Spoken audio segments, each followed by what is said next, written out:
Hey everyone, my name's Chris Lambert. On this channel, we talk Kanye West, and what what a day! This is a doozy to talk about. So today unleashed a battle between people arguing who's right between Kanye and Kim when it comes to North having a TikTok when she's 8 years old. And you have people really debating the merits of, like, is it that bad? Is it okay? And then you have a whole other discussion of whether or not you care about the social media stuff and where you fall on the idea of an 8 year old having TikTok. Should one parent put information out there in the public like this?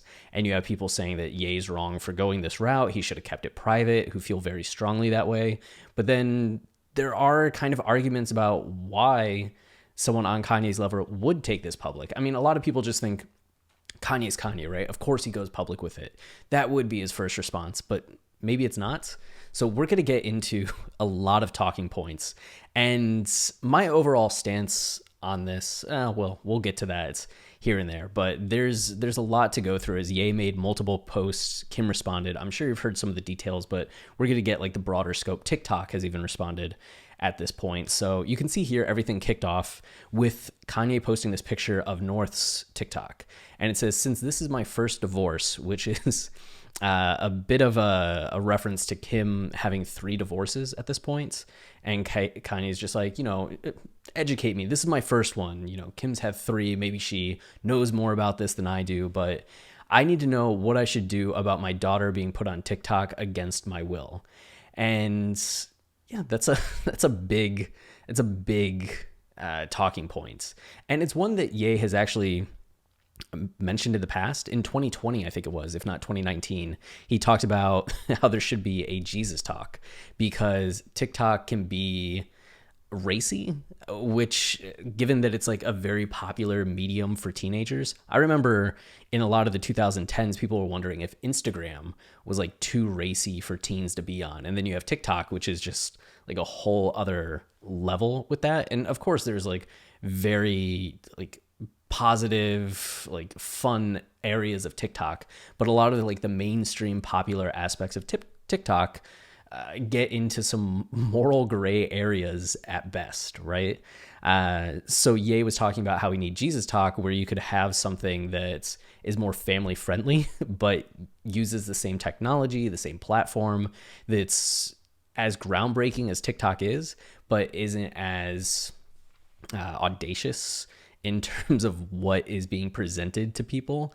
A little safer, right? That you can have a kid looking at it and not be worried about what they'll see. Essentially like TikTok with parent locks. I don't know why I'm focusing on this point, but he talked about it in 2019, 2020, was saying that we need like Jesus talk. He talked about before that he didn't want North on TikTok or even on Instagram wearing lipstick, right? He's been very protective of her on social media, which has gotten into part of the debate, right? Because you have people that are just like, yeah, I wouldn't let my kid on social media when they're 8 years old, whether it's TikTok, Instagram, Facebook.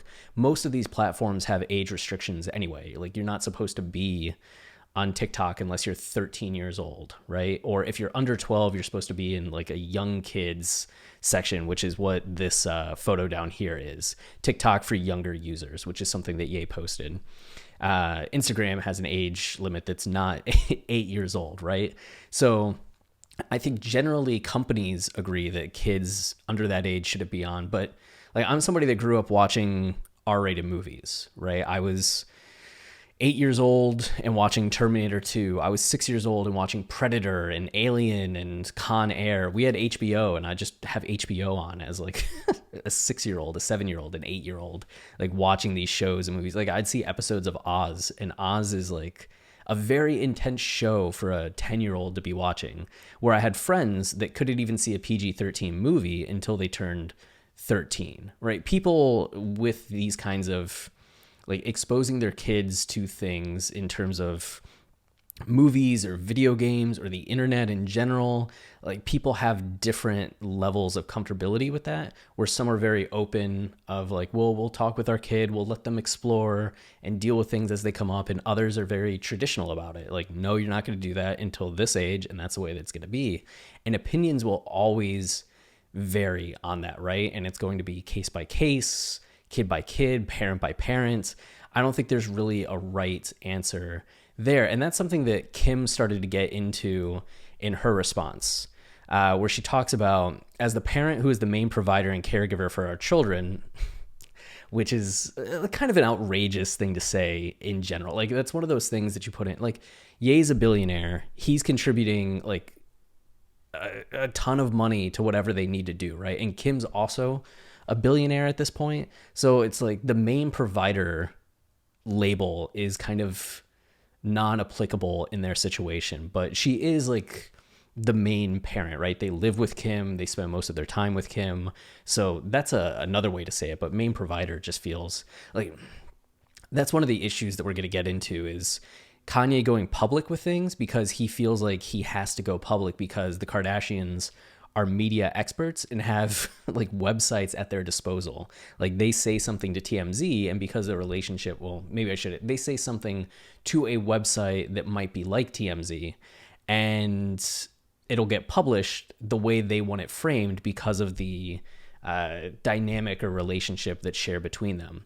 So Ye has talked about it, Jason Lee has talked about it, that a lot of these stories that you see out in the press presenting the Kardashians a certain way versus presenting Ye a certain way are done at the request of somebody that works for the Kardashians, like their PR person, their main PR person, who Ye ends up calling out in one of his other posts right here. Tracy Romulus is the one that's kind of been framing how everything is, which is often framing Kim as this resilient, silent woman that's doing her best, with Ye being this like outrageous guy that's causing all this drama all the time. And why won't he just talk behind the scenes? But we also don't know necessarily what's going on behind the scenes. Like how many times has Ye texted about this? We heard him say that he had his cousins try to talk to Kim about it. We know that he's publicly been opposed to this in the past, and now here we are years later, and it's still an issue where Ye feels like you shouldn't have North in any of these videos doing dances, especially dances to some of the, like there was one where she's just doing like a little shuffle, but the song that she's singing to is like adult, like hip hop lyrics. We were like, oh man, okay. Like that kind of thing, right? Where's the line? So Ye's line is very like, no. And Kim's line is saying like, I'm doing my best to protect our daughter while also allowing her to express her creativity in the medium that she wishes with adult supervision. So some people will be like, yeah, you know what? Like TikTok is a new thing for the generation that we didn't have growing up. But if we did, I'm sure most of us would try to be on it, would want to be making videos, right? The comments are turned off. Kim's monitoring things. What is the harm in doing this is some of the conversation that I've seen, which stepping back, like generally I would agree with that. I think that would be the argument, right? For like my parents letting me see, Jean-Claude Van Damme's movie Bloodsport when I'm 6 years old versus like my friends not being able to watch Jurassic Park until they were 13 years old, right? There's no real objectively right answer in that case. But I think the subplot here that Ye didn't straight up say, but is something that might be a consideration or something in the back of his mind, is that the Kardashian family built an empire off of the social media marketing of Chris's three daughters, right? Kourtney, Kim, Khloe, and then had a whole second wave of daughters in Kendall and Kylie come up in the aftermath of that. So you saw how they built up three personalities, turned them into social media stars, turned them into reality TV stars, and then had this next generation of Kendall and Kylie come up, and they did essentially the same thing, introduce them into the ecosystem of it all, and then slowly built them up until they were on the same level as Kim, Kourtney, Khloe, and they had these huge, massive stars that were very based in like Instagram culture and all kind of the debate about how good or bad that culture is, but they were shaped into it. And now here you have Ye seeing his own daughter being brought into the social media ecosystem by a mom who, you know, might just be doing this thing, right? Like North's very interested in this. We're doing safe TikToks that have my supervision that I think aren't crossing a line. If Kanye does think that's crossing a line, we're just in disagreement about how good or bad that is. But it could also be that like Ye's worried about the fact that like, are they trying to make my daughter a Kardashian and build a brand for her that they can then make part of the empire, right? Even the account is like North and Kim, like leveraging Kim's branding. It's an adult account. They're making money off of it. I would imagine it's getting millions and millions of views. There has to be a concern, especially with Ye having been part of the family and seeing how they developed Kylie, Kendall, everything. I imagine that it's not quite as simple as just like North being on social media the same way it would be for us, right? Like if I had a kid that I was allowing on social media and you had a kid that you weren't allowing on social media, we're just average people where it's not going to have the same attention, maybe even the same impact as whatever's going on here. So it's one of those things where it's like how Kim is displaying the narrative doesn't necessarily get at all the intricacies of what could be going on and why Ye could be so opposed to this. And then we also don't know how many times he's talked with her about it, and to no avail. Anyway, so she starts with saying Kanye's constant attacks on me in interviews and on social media is actually more hurtful than any TikTok North might create, which isn't objective either. I mean, neither could be good, but it's definitely not all that helpful. Which is the thing. Like, I'm not defending Kanye going public as like, he should, yeah. I mean, ideally, no, they handle everything behind the scenes and it doesn't have to be brought out into this way to where when the kids get older, they're just like, or even now, they're aware of this. Like other kids at school being like, wow, your parents are fighting online. Like that is a problem. So yeah, but if it's also communication behind the scenes is not going well, we've seen that Ye has felt that the Kardashians only respond to him in the way that he wants when he goes public with things, right? The same way that he was doing in 2020 when he was in Wyoming, the same way that he did when he was trying to go to Chicago's birthday party.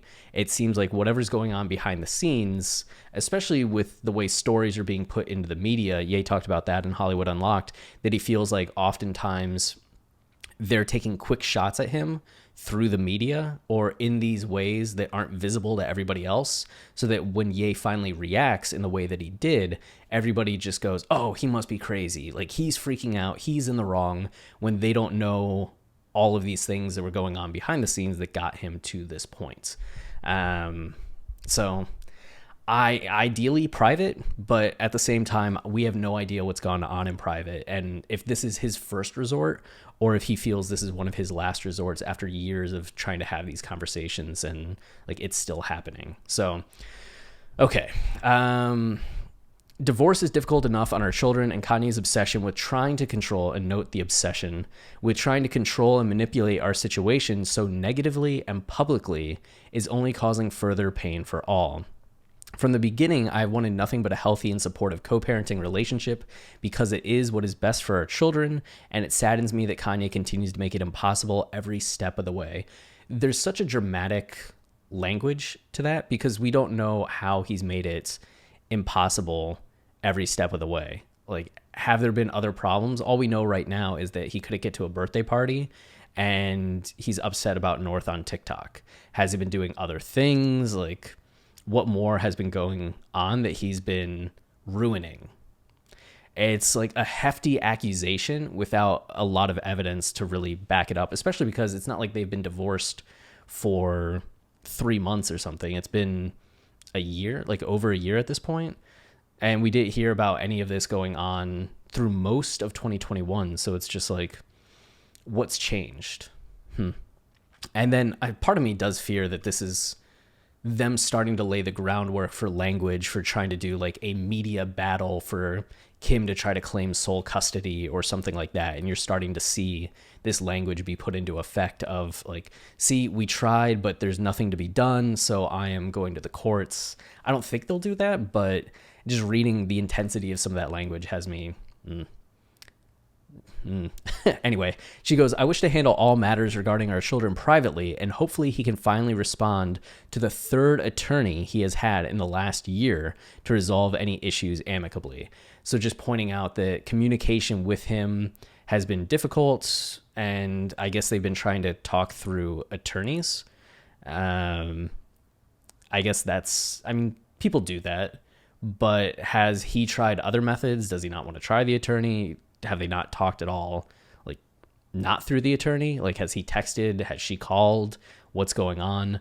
So it just seems on both sides, to me, on both sides, things are just in a messed up situation, as it feels like Ye doesn't feel like he's being heard, and Kim feels like she's not getting any of the distance that she wants, which is difficult because both of them might be right. And it's just a matter of like, Ye wants a little more say than what Kim feels is appropriate.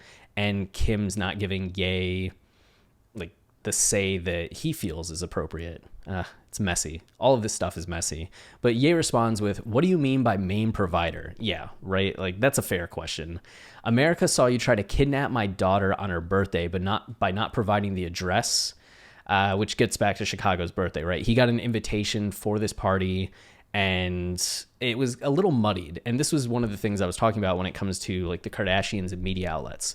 Like, immediately after Ye made that video where he's just like, I'm trying to go to my daughter's birthday party, they won't tell me where it is, we saw like all these stories showing up in TMZ of like, Kardashians say blah blah blah blah blah, a source close to the family said blah blah blah blah blah, and it just felt like right from the mouth, right? Like, we're not saying this, we're having TMZ say it. And that's one of the things, like, they always have a layer of protection between what they say and like what is put out into the world. So if people are like going to comment on it, they're like, oh, the Kardashians have been so like quiet and peaceful during the divorce, while Ye is the one that's saying all these things publicly. He looks bad. They look like martyrs in some sense, right? When we don't know what's going on behind the scenes, when they're putting these stories out there, they're speaking, they're contributing to the public discourse and perception, but they're just not doing it themselves. It's very Machiavelli. It's like probably the smarter way of going about it, but it's also like, it doesn't mean that they're completely blameless in the situation. All the blame is on Ye. But in that day, he's saying that he got the invitation, and at first you got like, oh, there was just a mix up, sources tell the family like he was always supposed to like be there, but oh, he was supposed to pick up north and go to his own party. And then it morphed to Kim was confused because he was never supposed to be at the party. He was doing a separate event, but then he ended up wanting to go. It's just like, was he invited or wasn't he? Like, was he doing a separate event and was never supposed to be there? But if he was picking her up to take her to the separate events, shouldn't he have known the location anyway so he could pick her up? I don't know. I mean, maybe there's a logical thing where if I had more information, I'd be like, oh, okay, one side makes more sense than the other. But at least from that perception, it seems like you see a lot of attempts to control the narrative in their favor versus just what Ye's saying. Like, I was supposed to go, they didn't tell me what it actually was. It was kind of a fake invite, right? And he had to call multiple people in order to go see his daughter at this birthday party. Anyway, you put security on me inside of the house to play with my son.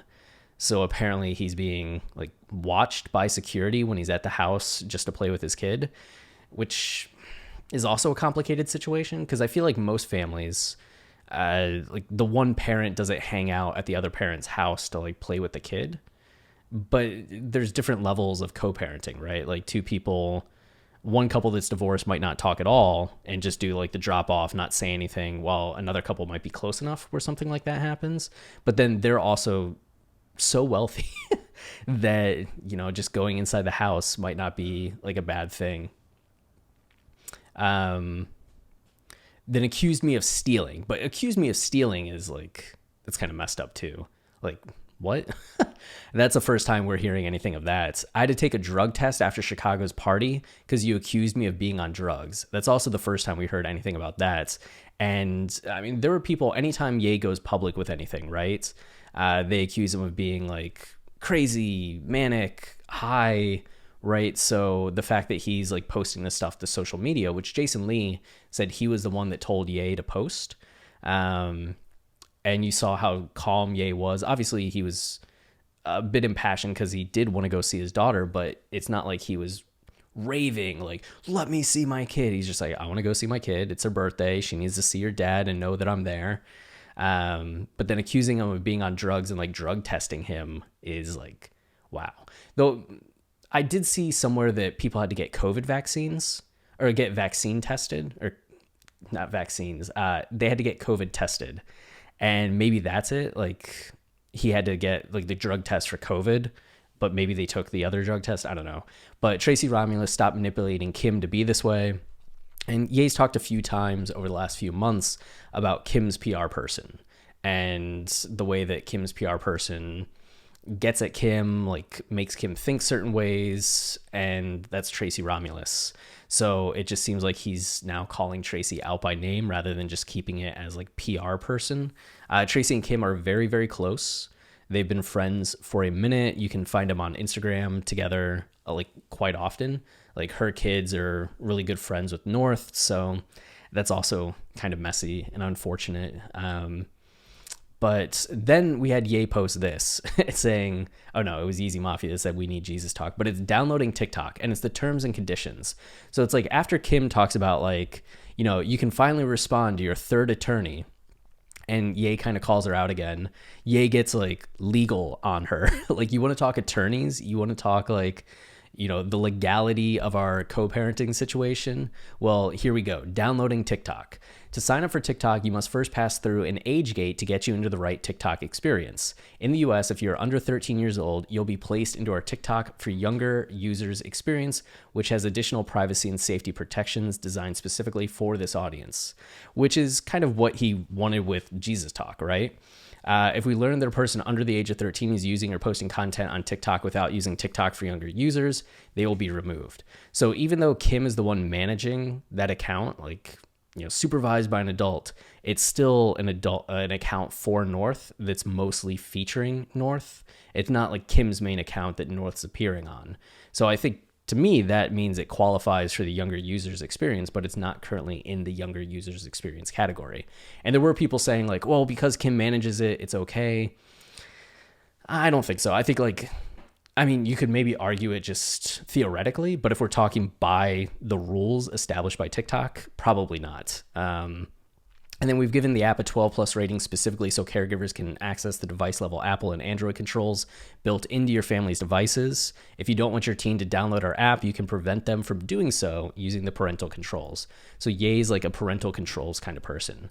So then Jason Lee, who runs Hollywood Unlocked and has kind of been Ye's like, to Ye what TMZ is to the Kardashians, says, as previously reported, Kanye West has expressed on Instagram earlier today that he didn't want his daughter posted on TikTok. So they reached out to TikTok, and TikTok said, after this was brought to our attention, we saw what was posted on social media and the account is currently under review, which Jason Lee was on Clubhouse and said that he spoke with TikTok and that the account is in violation, even with Kim supervising. He said he's about to post...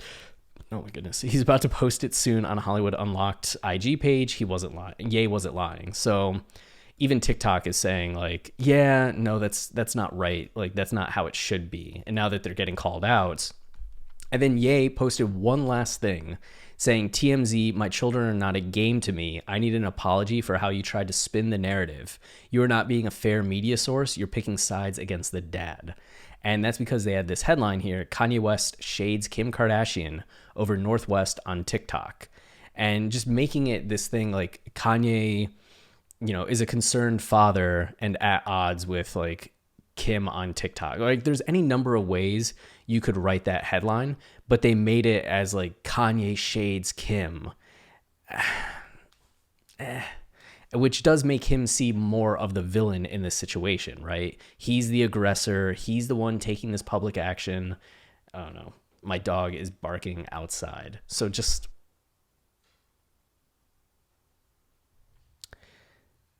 So yeah, Ye calling out TMZ, which... Yeah, they've taken a lot of shots at him recently, but one of the highlights of this whole situation, which, you know, just blew up all over social media in the news, is the kind of shout outs that Shy City Loves Ye and Correcting Ye headlines got. You can see here in the post, like positive corrected headlines about Kanye West. Correcting Ye headlines just started their accounts in December and has been doing this like fun thing where wherever there's this dramatic headline from TMZ or Page Six, they go through and just like corrected. Kanye West wants to say on how his children are raised, and just showing how different the headline can be and how it changes the tone of the headline. Kanye West shades Kim over Northwest on TikTok, makes Ye the aggressor, right? And puts it not on Ye wanting to be a parent and have a say in a situation where he's a legal co-parent. It makes it sound like he's just attacking Kim or making this drama with Kim, which wasn't his intention. His intention was to have something be done about North on TikTok, not necessarily attack Kim. And she mentioned, I forgot to say this earlier, she mentioned like in interviews that Ye has attacked her. And the things that I've heard, he's been very like complimentary towards Kim. Like I thought he was complimentary towards her in the Drink Champs interview, if I'm remembering correctly, but like critical of the nannies and the PR person, right? And then in the Jason Lee interview, I thought he was also very like nice in what he was saying about Kim, but then critical about some other aspects like Pete's or whatever else. But I don't remember, at least off the top of my head, something where I was just like, oh, that was mean. Even when he was upset about not being able to see like Chicago on her birthday, like I don't think he was like attacking Kim in any kind of interview. Anyway, but I just think it's cool that we get to see Correcting Ye headlines in Shy City get like some shout outs here. So like earlier today, Correcting Ye headlines was just at like 1,000 followers, and now they're up to almost 5,000. And like, guys, I'm shaking. Kanye, thank you. You made my life. Like that's a huge deal for them. And then Shy City Loves Ye, if I remember correctly, they had their page permabanned, like a version of their page a year or two ago. And they were up to like, I don't know if it was 50,000, 100,000, 150,000 followers. And to have to start over again is just so brutal. Like if we lost our Twitter account, I don't know. Or if like we lost our YouTube account, I don't know. Like I might just go do other things. But like Shy City Loves Ye has stuck with it, and to kind of get this recognition that like Ye's seen your account, he's posted your account, I think that's like a nice silver lining in what has been a very dramatic day. So I don't know. It's what a conversation to have, right? And the fact that now we're even having this very public conversation about North and TikTok, I think is the thing that some of the critics are like, yeah, this is why like this shouldn't be public, because now all of these people are debating like not just Kim and Ye, but like North and what North should be doing and shouldn't be doing, and how will those kinds of conversations trickle down to the people that are around her, you know, just in her life, like other kid friends or friends of those friends that are going to talk with her about what's going on, you know? But then also at the same time, like, we have no idea what's going on behind the scenes. So, I mean, we'll see what happens next with all of this. If TikTok responds more, if like North's account is going to get banned, if Ye and Kim are going to find better ways to communicate for both of them and what each of them need, or what's going on. But of course, as things happen, we'll be here to talk about it. So that's it for this video. Until next time, stay